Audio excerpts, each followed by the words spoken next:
Bom dia, pessoal. Tudo bem? Esse vídeo tem um caráter informativo. Hoje eu venho conversar com vocês a respeito de vagas de garagem.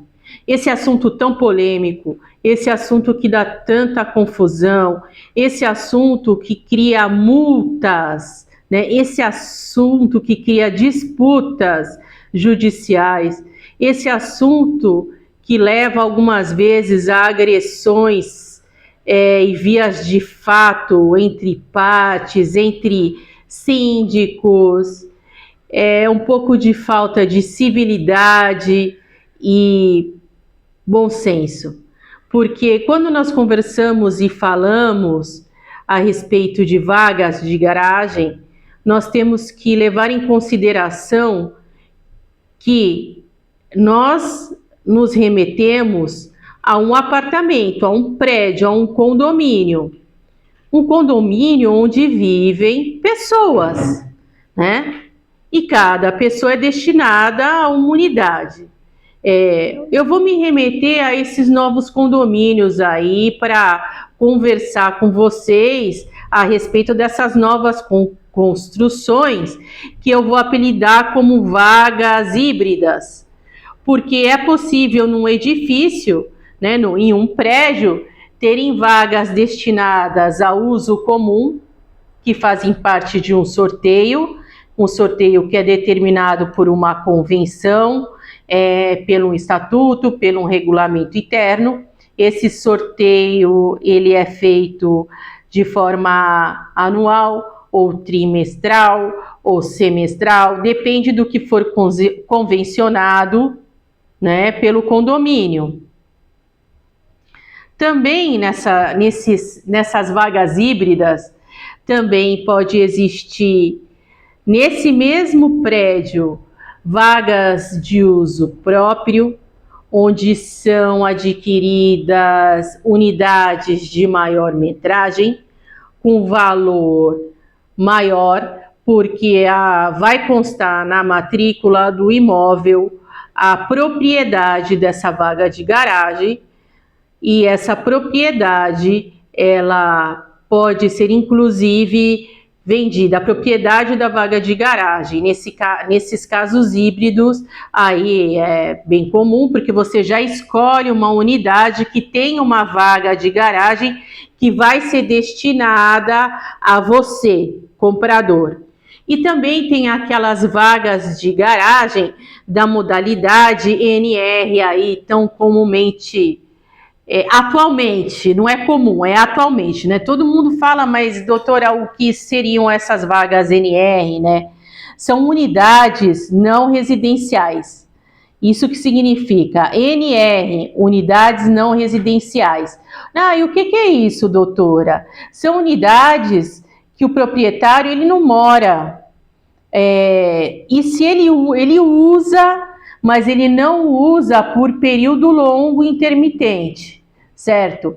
Então, o que é? Ele coloca essas unidades em um pool hoteleiro para que elas possam ser alugadas durante um determinado período e assim ele auferir rendimentos. Então, eu acredito aí que essas vagas NR têm um caráter de investidor, né? Então, se você quer investir numa unidade NR, uma unidade não residencial, você sabe que você não vai morar nessa unidade, certo? Por quê? Porque ela é uma unidade que ela tem um destino diferenciado das unidades do condomínio de uso comum, certo? Essas unidades, geralmente, eu tenho visto que são feitos, inclusive, aí portarias diferentes, portarias 24 horas, com segurança própria para cada entrada e saída, protegendo o direito daqueles proprietários não sofrerem nenhum tipo de violência, de assalto, de furto, né, nas suas unidades e nas vagas de garagem. Então, o que eles têm feito? Eles têm construído essas unidades NR de forma separada.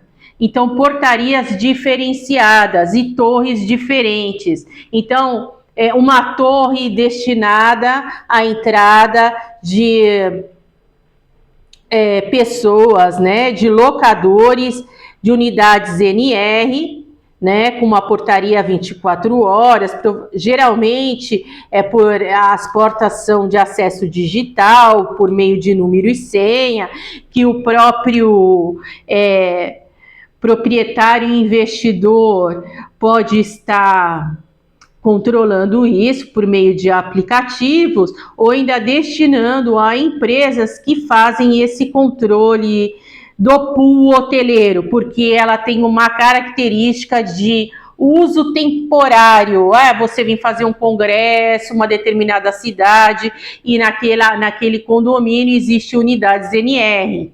Então, aquilo você vai poder usar como se fosse morador, né? E ter aquelas experiências. Isso aí para os espaços urbanos é bem interessante, essa nova modalidade, porque aí você, por exemplo, na cidade de São Paulo, tem muita gente que mora em outras cidades, em outros municípios, e podem estar se utilizando temporariamente para assistir um curso, para ir a um médico, enfim, de forma temporária e não definitiva, né? Aí essas vagas do NR, elas fazem parte de um pool hoteleiro e são administradas geralmente por empresas de estacionamento. E você tem que deixar sua vaga, sua chave, né? Geralmente aí tem algumas construtoras que disponibilizam até locação de veículos, e aí tem crescido muito esse tipo de locação, que, a meu ver, é muito interessante. Bom, mas enfim, por que isso? Porque o condomínio, ele tem que se proteger de desconhecidos, certo? E o condomínio, ele pode aí, com a violência que assola o mundo, não é só no Brasil, pois eu li uma reportagem há pouco tempo, aí acho que há um dia atrás, que na Califórnia tiveram que colocar um cadeado deste tamanho, enorme, né, na farmácia, para que as pessoas não levem os medicamentos. Então, assim, só o Brasil que é violento? É nada, gente, violência existe no mundo inteiro, certo? Então, isso é uma preocupação. Essa portaria e esse tipo de serviço, nos dias atuais, é uma preocupação que você deve ter, né? Uma preocupação porque se você tem que cuidar do que é seu, cuidar do seu imóvel, se responsabilizar por isso. Mas enfim, voltando às vagas de garagem aí, o que eu também vejo que dá grande conflito são os sorteios de vaga de garagem. Primeiro porque já ficou definido que os condôminos que não fazem parte, os devedores, né, do condomínio não podem fazer parte do sorteio. E aí o que fica destinado a esses? O que sobrou. É feito um sorteio e o que sobrou vai ficar para ele. Então ele vai pegar qualquer coisa. Então, gente, muito importante manter o seu condomínio em dia para você participar desse sorteio. O que eu vejo também aí que esse aí dá agressão. Esse da agressão física, porque assim, quando você estaciona seu veículo, tem uma faixa uma faixa que delimita e circunda o seu veículo, né? Então, quando você estaciona um veículo, você tem que estacionar dentro dessa faixa. Aí muita gente para de qualquer jeito, nessa, e aí isso daí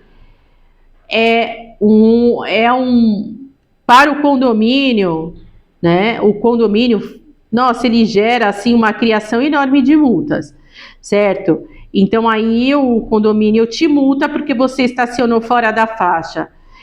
Para isso você pode até recorrer, certo? Mas você vai ter que ter elementos para recorrer, certo? Às vezes você não estacionou dentro da faixa porque atrás de você tinha uma casa de máquinas, ou porque seu veículo ele é maior por mais que você estacione dentro, ele vai ficar fora porque você tem um utilitário, um carro utilitário.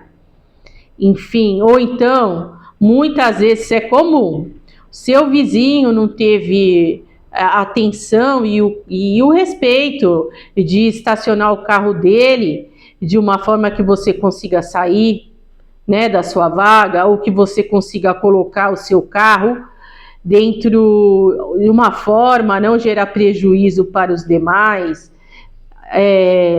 inviabilizando, inclusive,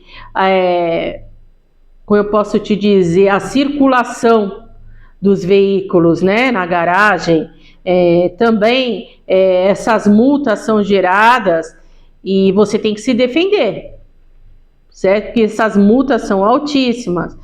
Há regras também em relação à velocidade, porque apesar de existir um regulamento interno, que eu acredito que é proibido a circulação de menores, evitando acidentes, você não pode entrar na garagem de qualquer jeito, numa velocidade, colocando em risco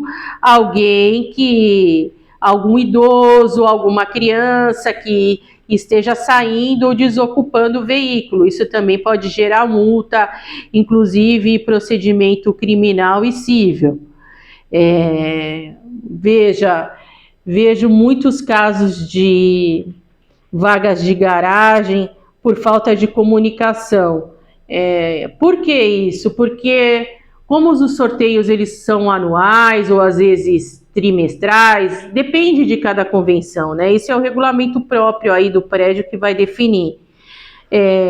Você teve a sorte no determinado ano de pegar uma vaga maior.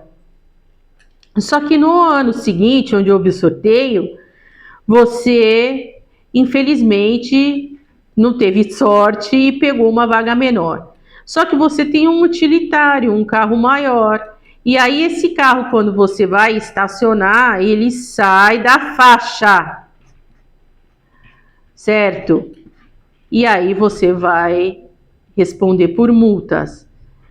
Nesses casos, aí o que eu aconselho, gente? Eu aconselho a ter uma conversa com o condomínio, pedir para o síndico fazer uma assembleia e tentar de forma amigável trocar essa vaga de garagem com seu vizinho, expor a sua situação. Por quê? Porque você tem que tentar resolver isso de uma forma camarada, digamos. Porque quando você adquire um imóvel, muitas vezes por impulso, você não contrata um serviço preventivo de advogado, né? Você não contrata um serviço preventivo de engenheiro, certo? Porém, naquele contrato que você assinou, né, há 10, há 5, há 3, há 4 anos atrás, ali existe um memorial descritivo. Nesse memorial descritivo, ele vai dizer ali qual é o tamanho da sua unidade, certo? Que você adquiriu, que deve corresponder ao que está registrado na matrícula do imóvel, no cartório de registro de imóveis da sua região. Ele vai corresponder lá. Isso também dá problema. Às vezes, parcelas menores são vendidas como planta maior e aí foram registradas como uma unidade menor no cartório, no RI, no cartório de registro de imóveis. Isso também dá problema e dá confusão. Porém, o que acontece? Quando você assina esse contrato de compra e venda, seja por alienação fiduciária, enfim, independe a forma de pagamento, ele vem anexado ali um memorial descritivo. Por que eu estou voltando no memorial descritivo? Porque ele não só vai descrever a unidade, a metragem, a planta da sua unidade que você assina aí, ratifica, como dando ciência e conhecimento daquilo que está sendo vendido, como a vaga de garagem de uso comum e de uso próprio, também ela vem descrita nesse memorial. Quando você adquire imóveis na planta, aí isso é comum, então ali vai estar a parte comum do prédio. O que faz parte do condomínio, né? Nós dizemos que é o uso comum a todos. Né? Então, o que é comum a todos? Aí vão dizer ali, tem um espaço no primeiro subsolo, no segundo subsolo, né? Que destina-se às vagas de uso comum para os condôminos. Né? Você vai ter o direito ao uso da vaga mediante sorteio de acordo com a convenção, né? Sendo que nessas vagas não vai existir matrícula própria e não são colocadas à venda. O direito de uso pode ser transmitido para outro mediante contrato de locação. Só que esse condômino, onde for transmitido esse direito de uso, ele deve morar no prédio, mais uma vez preservando a segurança de todos. Né? Ali é um condomínio, muitas pessoas moram, é o coletivo. Ali, o condomínio, entenda que não é só você, são os outros, né?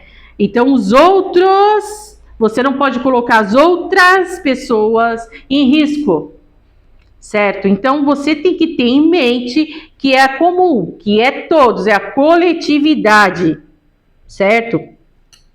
E aí você vai e assina lá. Assina lá. Gisele, memorial descritivo, tinha conhecimento da vaga de garagem, da metragem. Você assina, você tinha conhecimento. E aí você tinha conhecimento, você sabia que que o seu carro utilitário não caberia naquela vaga de uso comum. Não caberia porque a metragem destinada para que todos usem o mesmo espaço com o seu carro de tamanho utilitário não vai dar certo. Você vai impedir o estacionamento do seu automóvel, o uso comum dos demais moradores. Isso é um ponto. Um ponto grave a esse respeito. Também o que eu vejo é que, às vezes, aí a construtora, ela destina algumas vagas, né, de uso comum, e ali você assina a metragem. Então, tenho ciência que aí é 100 metros, destinados ao uso da vaga de garagem. Você assinou, ela disse que te entregaria isso, mas ela não te entrega os 100 metros. É muito menor. Aí, nesse caso, é o condomínio que tem que se resolver com a construtora, porque o projeto que foi vendido era de 100 metros e não de 87,32. Tá? Isso aí são questões comuns a respeito do uso da vaga de garagem. Né? A construtora não entrega o que ela está vendendo. Né? E cabe aí um processo por perdas e danos, por estar te inviabilizando um direito que é seu de usar a garagem, que não estava constando de forma clara, de acordo com o Código de Defesa do Consumidor, né? Quando você lê o contrato, você não podia ter previsto isso, aí gera aí um monte de situações jurídicas que o advogado especialista vai poder te orientar. Inclusive tem até perícia para determinar se realmente aquilo lá que foi entregue corresponde ao que realmente consta nesse tal desse memorial descritivo. Esse tal desse memorial descritivo é importantíssimo, porque todos os casos da justiça, onde se discute apartamento, imóvel, né? Por exemplo, vou dar uma coisa comum, a uso capião. Uso capião, o que você tem que ter corretamente? Você tem que ter a metragem, né? Tem que ter a planta, tem que existir aí um memorial descritivo. Se você tiver a matrícula e vai fazer uso capião, na matrícula vai constar a descrição de quem são os confrontantes, né? Quem são seus vizinhos. Confrontante significa isso. Quem é seu vizinho direito, quem é seu vizinho esquerdo, quem é o vizinho da frente, quem é o vizinho de trás.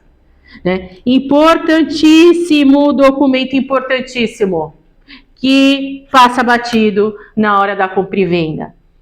Não deveria, porque isso evita dor de cabeça futura. Isso desvaloriza o seu imóvel. Imagine você, se você comprou um apartamento, sendo que na sua fiada, né, nós chamamos naquela torre, são apartamentos de alto padrão, e nesses apartamentos de alto padrão é destinado a cada morador 3 vagas de garagem. Eu estou me remetendo agora a apartamentos de alto padrão. Porém, você tem a matrícula individualizada. Antes disso, eu tenho que dizer que quando você adquire um empreendimento, ou você pode comprar a vaga da sua garagem já na planta, ou então, antigamente, era feito um primeiro sorteio só, e depois, quando estava destinado, esse apartamento número 6 vai se corresponder à vaga de garagem número 8 do sorteio, e aí onde vai ser expedido a matrícula autônoma. Sobre essa matrícula autônoma vai ser atribuído um IPTU que o comprador e o proprietário vai pagar. Porque as vagas de uso comum, as vagas de uso de todos, elas são pagas pelo condomínio, né? Porque é de todos, certo? Então, aí se acontecer alguma coisa lá, quem vai responder é o condomínio. Imagine você voltando na questão do apartamento de luxo, aí você comprou uma vaga aí 7, 17, 32 e individualizada a matrícula, e um belo dia aí tem alguém que está estacionado na sua vaga de garagem. Isso aí não é possível, isso aí causa problema judicial, porque se você não, infelizmente, se a pessoa não quiser resolver de uma forma civilizada, de uma forma amigável, você vai ter que buscar a justiça para poder garantir a sua propriedade, já que o seu imóvel, com certeza, ele vai desvalorizar, certo? Porque você compra imóvel de garagem, quem é que vai comprar? É muito difícil a venda de imóveis de alto padrão que não possuem garagem, porque as pessoas que compram esse tipo de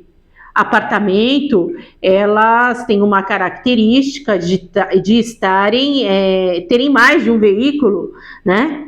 Ter filhos, são unidades maiores, famílias maiores, isso aí é um prejuízo enorme.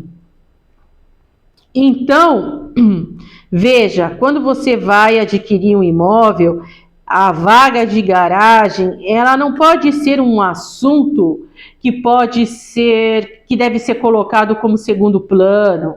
Não. A vaga de garagem é algo que você tem que visitar, olhar, ver se vai caber seu carro, né? Veja aí se realmente, em caso de sorteio, como que vai ficar a sua situação, né? Porque, olha, ninguém te obrigou a comprar aquele imóvel, né? Você escolheu, você teve o livre-arbítrio. Você teve o livre-arbítrio e vai colher as consequências da sua escolha, da sua falta de consulta, de estar fazendo uma consultoria com um profissional.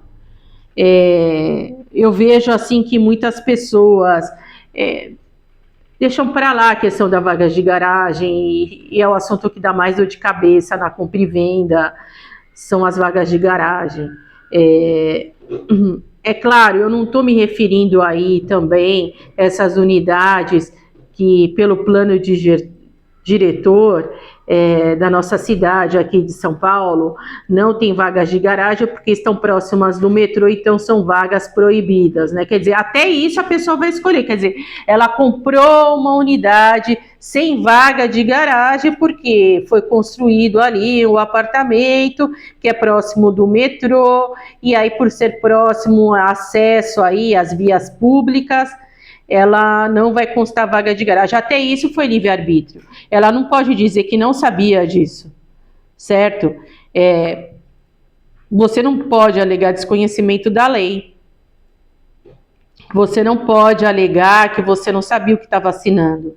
Principalmente se você assinou um memorial descritivo, porque vai ter num período de construção ali, onde você está pagando o seu financiamento, onde você comprou o seu imóvel à vista, ou quando você vai assinar, antes de assinar a escritura, que vai existir um contrato lá, uma promessa de compra e venda, onde caso você não cumpra o que está lá descrito, vai ser aplicado uma multa, vai existir lá um memorial. Vai existir o memorial descritivo da sua unidade, vai existir o memorial descritivo das áreas comuns, da portaria, dos serviços, das entradas da garagem, do uso da garagem, tudo vai estar ali. E você assinou. Você assinou. Tem que resolver, né? Esse que é o difícil. Assinou, comprou, e agora? O que eu te digo é, pense antes de assinar, busque um profissional, né? Que olhe isso, que tenha um olhar a respeito. Ele não vai se intrometer na questão comercial, né? Mas ele pode te dizer, com certeza, os riscos de aquisição daquela unidade. Tá bom, gente? Então fica um abraço para vocês. Boa tarde. Até logo.